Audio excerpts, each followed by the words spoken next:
சின்னம், வெற்றியின் சின்னம், புரட்சி தலைவி அம்மாவின் சின்னம், ஏழைகளின் சின்னம், புரட்சி தலைவி அம்மாவினுடைய வெற்றி சின்னமான இரட்டைகளை சின்னத்திற்கு வாக்குகளை ஆட்சியில மட்டும்தான் எல்லா திட்டங்களும் நமக்கு வந்திருக்கு.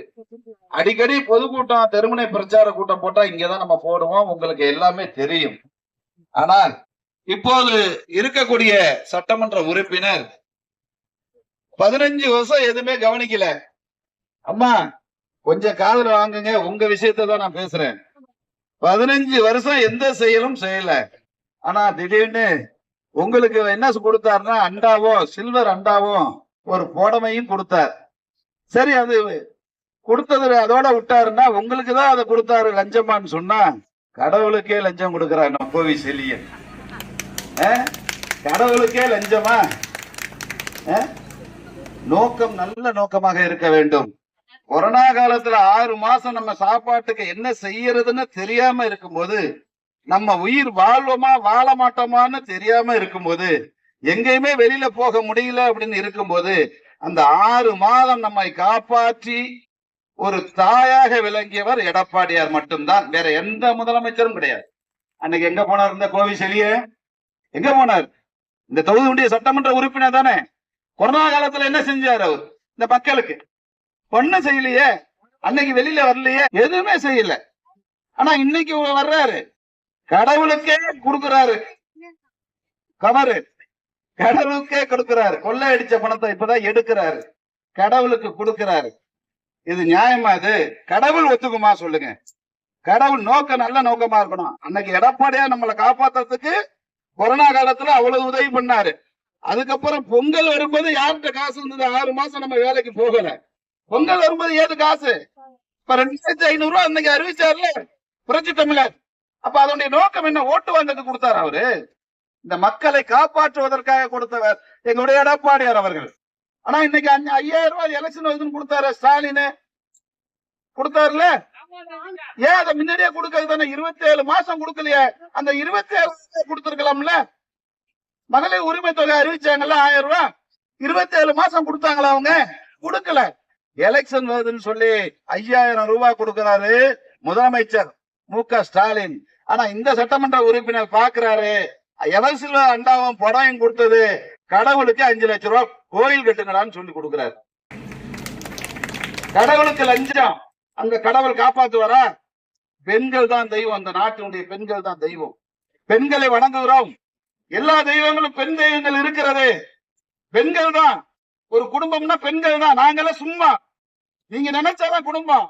நாங்க சம்பாதிச்சுட்டு வந்து உங்கள்கிட்ட கொடுக்குற காசை சேர்த்து வச்சு அந்த சேமிப்பை வச்சுதான் இந்த ஆம்பளைங்களை நிறுத்துறீங்க. அப்ப பெண்கள் இல்லைன்னா நாங்க ஒண்ணும் பண்ண முடியாது. நீங்க தான் எங்களோட பிள்ளைகளா பெற்று போடுறீங்க. நீங்க இல்லைன்னா என்ன நாங்கெல்லாம் வெளில வர முடியுமா?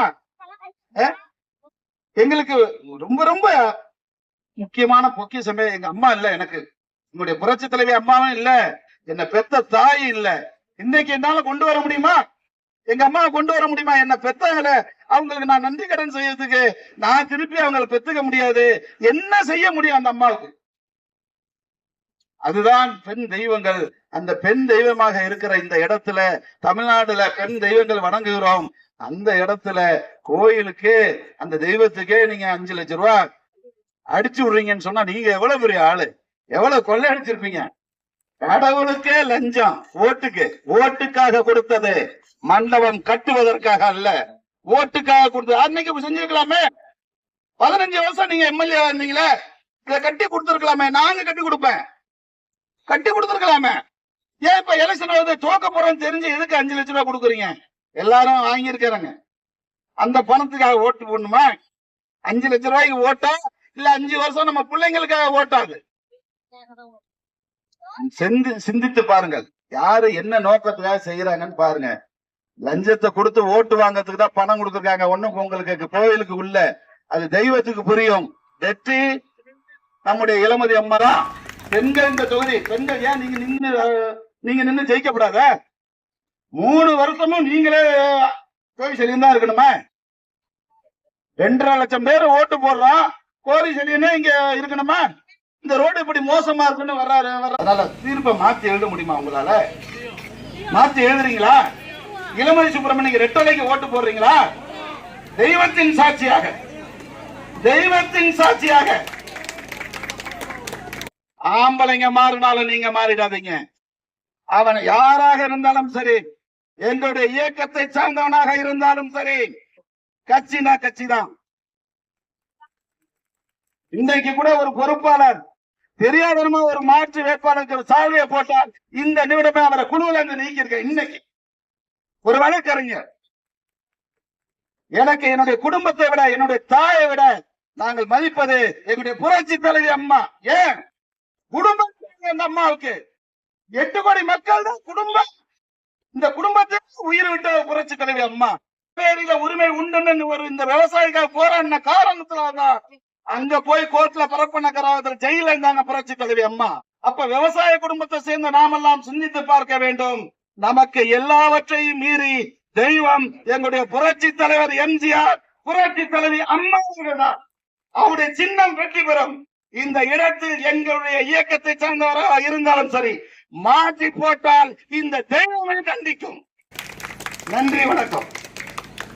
சின்னம் வெற்றியின் சின்னம், புரட்சி தலைவி அம்மாவின் சின்னம், ஏழைகளின் சின்னம், புரட்சி தலைவி அம்மாவினுடைய வெற்றி சின்னமாடு. இரட்டைகளை சின்னத்திற்கு வாக்குகளை